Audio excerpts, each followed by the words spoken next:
அனைவருக்கும் வணக்கம். கமெண்ட் பண்ணுறவங்களுக்கான ஒரு பதிவு, சின்ன பதிவு. நான் போட்டிருந்த ஒரு 2-3 வீடியோக்கு வந்து ஒரு 2 தம்பிங்க வந்து கமெண்ட் பண்ணியிருந்தாங்க. அதனால் நான் வந்து வணக்கம் சொல்லி, வணக்கம் தம்பி அப்படின்னு சொல்லி ஒரு கமெண்ட் பண்ணேன். தம்பின்றதை மெசர் பண்ணி நான் பதிவு பண்ணியிருந்தேன். ஆனால் அதுக்கு வந்து ரீப்ளே எப்படின்னு பார்த்தீங்கன்னா, உங்கள் பேர் என்ன ஆண்டி, உங்கள் ஊர் என்ன ஆண்டி, நீங்கள் நல்லா இருக்கீங்க அப்படின்றது மாதிரியான ஒரு பதிவு அந்த தம்பியை கொடுத்துருந்தாங்க. இப்போ நம்ம வந்து நல்ல ஒரு தமிழ்நாட்டில் வாழ்கிறோம். கலாச்சாரம் எல்லாமே வந்து ஓரளவுக்கு அழியாமல், ஓரளவுக்கு அன்பு பாசம், ஒருத்தவங்களை மதித்து, ஒரு உறவுகள் வந்து எப்படி அக்கா அம்மா அப்பா தங்கை இந்த மாதிரி வந்து உறவுகள்லாம் வந்து நம்ம கரெக்டாக மெயின்டைன் பண்ணி போகிற ஒரே ஊர் எதுன்னு பார்த்திங்கன்னா நம்ம தமிழ்நாடு தான். பாசம் அன்பு எல்லாத்துக்குமே வந்து ஓரளவுக்கு கரெக்டாக இருக்கிறது வந்து நம்ம தமிழ்நாடு தான். அந்த மாதிரி இருக்கிற ஒரு நாட்டில் நம்ம வாழ்ந்துட்டுருக்குறோம். எல்லாமே தெரியும், மதிக்க தெரியும், மக்களை மதிக்க தெரியும், பாசம் கட்ட தெரியும். எல்லாமே நம்ம மக்களுக்கு ஒரு புரிதல் உள்ள மக்கள் தான். எல்லா நாட்டையும் நம்ம தமிழ்நாட்டு மக்கள் வந்து ரொம்ப புரிதலாக தான் இருக்கிறாங்க. அப்படி இருக்கிற இதில் வந்து இப்போ வந்து கலாச்சாரம் வந்து ரொம்ப மாற ஆரம்பிச்சிருக்குது. சரிங்களா? இஷ்டம் போல் வாழ்கிற ஒரு கலாச்சாரமாக இருக்குது. நான் வந்து எப்படின்னு பார்த்துட்டிங்கன்னா, வீடியோக்களை வந்ததுக்கு முழு காரணமும் வந்து கடவுளை பற்றின விஷயங்களை சொல்கிறதுக்கு தான் நான் வீடியோக்களை வந்துக்கிறேன். இப்போ எங்கள் குடும்பத்திலலாம் எடுத்துட்டிங்கன்னா, எங்கள் அப்பாவோட வளர்ப்பு எப்படி இருக்குன்னு பார்த்தீங்கன்னா, ஒரு வயசு 1.5 வயசு ஆண் குழந்தைய எடுத்து ட்ரௌசர் இல்லாமல் தூக்கி இடுப்பில் வைக்கக்கூடாது. அதை பார்த்தாலே பயங்கரமாக திட்டுவார் எங்கள் அப்பா. ஒரு கலாச்சாரங்கள்லாம் புரிய வச்சு ரொம்ப கண்டிஷனாக வாய் திறந்து பேசக்கூடாது, அவர் இருக்க வரைக்கும் பேசக்கூடாது, சத்தமாக சிரிக்கக்கூடாது, சினிமாவுக்கு போகக்கூடாது, ரொம்ப ஒரு அடக்கப்பட்டு இருக்கிற ஒரு இதுதான் எங்கள் அப்பா எங்களை வளர்த்தார். அப்போல்லாம் வந்து எங்களுக்கு அது ரொம்ப கஷ்டமாக தான் இருந்துச்சு. ஆனால் அதெல்லாம் இப்போ யோசிக்கும்போது இதெல்லாம் எப்படி நம்ம அப்பா செஞ்சார், நம்மளை அந்த மாதிரி ஒரு அடக்குமுறையில் கொண்டு வரக்கிட்டு தான் நம்ம இன்றைக்கி இவ்வளோ ஒரு நமக்கு நாமே ஒரு கட்டுக்கோப்போடு வாழ முடியுது. இப்போ உள்ள காலகட்டத்துக்கும் எங்களோட காலகட்டத்துக்கும் யோசித்து பார்க்கும்போது ரொம்ப பெருமையாக இருக்குது. எங்கள் அப்பாவை நினைக்கும் போது எங்களுக்கு எத்தனை 4-5 பேரோட சேர்ந்து பிறந்திருக்கோம். 5 பேருமே ரொம்ப அழகாக வளர்த்துருப்பார் எங்கள் அப்பா. அவரை மாதிரி யாருமே வந்து பிள்ளை வந்து வளர்க்க முடியாது. அந்த மாதிரி ஒரு கட்டுக்கோப்பான ஒரு கலாச்சாரம் வந்து ஒரு குடும்பத்தில் தான் நாங்கள் வாழ்ந்துருக்கிறோம். இப்போ நான் வந்து ஒரு 18 வருஷ காலமாக வந்து இந்த சாமிகள்லாம் வந்து மேலே இறங்கி இறங்கி இறங்கி ஓடாத இடம் இல்லை, ஒளியாத இடம் இல்லை. எல்லா வீடியோவில் நான் பதிவு பண்ணிருக்கேன், இருந்தாலும் இதுலேயும் நான் சொல்கிறேன். இப்படி எங்கள் அப்பா எல்லா இடத்துக்கும் கூட்டிகிட்டு போக வரேன்னு அப்படியே அலக்கழிச்சு, குடும்பத்தவே அலக்கழிச்சு, ரொம்ப சின்ன பொண்ணம்மாக்கி ரொம்ப கஷ்டப்பட்டு நிறையா மனநிலைகள்லாம் பாதிக்கப்பட்டு இந்த மாதிரி சூழ்நிலையெல்லாம் உருவாக்கி அதுக்கப்புறம் தான் அந்த கடவுள்ன்ற அந்த ஒரு இதோட நம்ம பேச ஆரம்பித்தோன்னே அப்படி ஒரு பல பிரச்சனைகள் பல கஷ்டத்துக்கு அப்புறம் வந்து இப்போ ஓரளவுக்கு ஒரு புரிதல் இருக்குது. ஆமாம், எல்லாமே நிஜம்தான், எல்லாமே உண்மைதான், சாமி இருக்கிறது உண்மைதான், கடவுள் இருக்கிறது உண்மைதான், படைக்கப்பட்டது உண்மைதான், எல்லாமே உண்மைதான்ற ஒரு புரிதல் வந்து இப்போ தான் ஒரு 16 வருஷம் கழிச்சுக்கு அப்புறம் தான் எனக்கே புரிதல் ஃபுல்லாக வந்திருக்குது. அப்போ எங்கள் வீட்லேயும் இருக்கிறவங்களும் வந்து ஓரளவுக்கு சரின்றதை அட்ஜஸ்ட் பண்ணிட்டாங்க. இப்போ என்னன்னு பார்த்துட்டிங்கன்னா, நம்ம வந்து வீட்டுக்குள்ளேயே மனசுலேயே வச்சு ஒரு பிரயோஜனம் இல்லை, அதை நீ வெளியில் சொல்லுன்ற ஒரு கட்டாயத்தில் என்னை வந்து வெளியே தள்ளு. எல்லாம் கட்டுப்பாடாக இருந்த ஒரு குடும்பத்தில் இருந்த நான் இன்றைக்கி வந்து மீடியா முன்னாடி வர வேண்டிய ஒரு சூழ்நிலை வந்து கடவுள் தான் இங்கே உருவாக்கி விட்டுருக்காரு. அவர் சொல்லத்தான் என்னால் வந்து கட்டுப்பட்டு இருக்க முடியாமல் நான் வெளியில் மீடியாவுக்கு வந்து பேச ஆரம்பிச்சிருக்கேன். இப்போ எங்கள் வீட்லேயும் ஓரளவுக்கு சரி, நீ ஒன்றும் செய்ய முடியாது அப்படின்றத ஒத்துக்கிட்டு அமைதியாகிட்டாங்க. இப்போ அதனால தான் நான் வந்து எல்லா கலாச்சாரம் புரிஞ்சு அறிஞ்சு கரெக்டான ஒரு இதில் வாழ்ந்த குடும்பம் என் குடும்பம். இப்போ நான் மீடியாவுக்குள்ள வந்திருக்கிறேன். கடவுளை பற்றி சொல்லணும், 4 பேருக்கு நல்லது செய்யணும். எல்லாம் வந்து ஒரு போர்க்களமான வாழ்க்கையாக இருக்குது. யாருக்குமே அமைதியான வாழ்க்கை கிடையாது, நல்ல வாழ்க்கை கிடையாது. அப்படி இருக்கிற அந்த சுச்சுவேஷனில் தான் இப்போ வந்து நான் வந்து மீடியாவில் வந்து யூடியூப்பில் வந்து பேசிகிட்டு இருக்கேன்.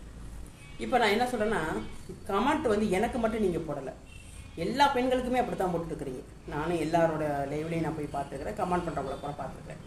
கமெண்ட் ஏன் அந்த மாதிரி வந்து ஒரு அருவருக்கத்தக்கமான ஒரு கமெண்ட்டுகளை நீங்கள் ஏன் பதிவு பண்ணுறீங்க? இந்த மாதிரி நீங்கள் பதிவிடும்போது நல்ல விஷயங்கள்லாம் வந்து அடிபட்டு போகும். யாராவது ஒருத்தவங்க நல்ல விஷயம் சொல்லணும்னா கூட வீடியோ உள்ளே வர்றதுக்கு ரொம்ப பயப்படுறாங்க. அச்சச்சோ அவங்க அசிங்கமாக பேசுவாங்க, இதெல்லாம் எப்படி ஃபேஸ் பண்ணுறது அப்படின்னு சொல்லி என்னையே அவ்வளோ பயமுறுத்தி விட்டுக்கிறாங்க. சரிங்களா? என்னையே பயமுறுத்த தான் செய்கிறாங்க. அப்போ ஏன் நீங்கள் இந்த மாதிரி கருத்துக்களை பதிவிடுறீங்க? எல்லா கலாச்சாரம் புரிஞ்சுங்க, நம்ம அம்மா அப்பா நல்லவங்க தான், நம்ம கூட பிறந்தவங்க நல்லவங்க தான், எல்லாருமே நல்லவங்க தான். அப்படி இருக்கும்போது எதனால் நீங்கள் இந்த மாதிரி ஒரு பதிவுகள்லாம் பதிவிடுறீங்க? எனக்கு தெரிஞ்சு ஒரு மீடியாவில் ஒரு பொண்ணு நிறைய மாதம் கர்ப்பிணியாக இருக்குது. அந்த பொண்ணு வறுமையின் கோட்டில் இருந்து ஒரு யூடியூப்பில் நல்ல நல்ல விஷயங்களை எடுத்து சொல்லுது. அந்த பொண்ணை பேசாத பேச்சு கிடையாது. சரிங்களா? நிறைய மாசமாக இருக்குன்றது தெரியுது, எல்லாம் தெரியுது. அந்த பொண்ணு அவ்வளோ மோசமாக பேசுகிறாங்க. இன்னொரு பொண்ணு அப்படி தான். அந்த பொண்ணு வந்து நிறைய விஷயங்கள், நல்ல விஷயங்கள் தான் சொல்கிறாங்க. எதுவும் தப்பான விஷயங்கள்லாம் எதுவுமே சொல்லலை, நல்ல விஷயம் சொல்கிறாங்க. ஒரு எக்ஸாம்பிள் உங்களுக்கு ஒன்று சொல்கிறேன் கேளுங்க. அந்த பதிவிடு நிறைய அசிங்கமானதெல்லாம் இருக்குல்ல, அதெல்லாம் நம்மளால சொல்ல முடியாது, என்னால் சொல்ல முடியாது. ஒரு அருவருக்கத்தக்க ஒரு விஷயம் என்னன்னு பார்த்தீங்கன்னா, அந்த பொண்ணு நல்லதாக இருக்குது, உன் மூக்கு ரொம்ப அழகாக இருக்குது, உன் மூக்கு ரொம்ப அழகாக இருக்குது, அதை கழட்டி கொடுக்குறியா, நான் நோட்டிக்கிட்டே இருக்கேன் அப்படின்னு சொல்லி பதிவிடு போடுறாங்க. இது எவ்வளோ மோசமாக இருக்குது. இதனால் யாருக்கு என்ன சந்தோஷம், யாருக்கு என்ன லாபம் சொல்லுங்கள்?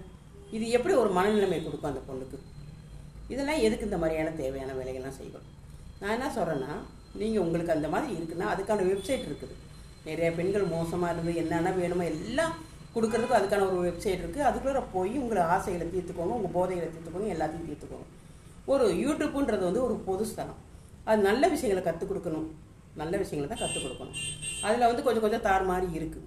அப்போ இன்னும் ஒன்று பண்ணுங்கள். அந்த தாறுமாறாக இருக்கிறவங்க பெண்கள் அவதூறாக பேசுகிறது, அசிங்கமாக பேசுகிறது, ஒரு ட்ரெஸ்ஸிங்கெல்லாம் தவறான முறையில் போட்டு இந்த மாதிரிலாம் இருக்கிறாங்க இல்லையா? அந்த மாதிரி இவங்களை கூட நீங்கள் பேசி யூடியூப்பே போட முடியாத அளவுக்கு கூட அந்த மாதிரி கூட நீங்கள் பண்ணுங்கள். அவங்கள கூட நீங்கள் அப்படி பேசுங்க, அவங்களுக்கு கூட சங்கடப்பட்டுட்டு போயிருக்கட்டும். எதுக்காக ஒரு நல்ல ஒரு கருத்துக்களை சொல்கிறவங்களையும் நல்ல விஷயங்களை சொல்கிறவங்களையும் ஏன் இதே வேலையாகவே இருக்கிறீங்கன்றது எனக்கு புரியல. வேண்டாம், அந்த மாதிரிலாம் பண்ணாதீங்க. இதெல்லாம் ரொம்ப தவறான ஒரு செயலாகும்.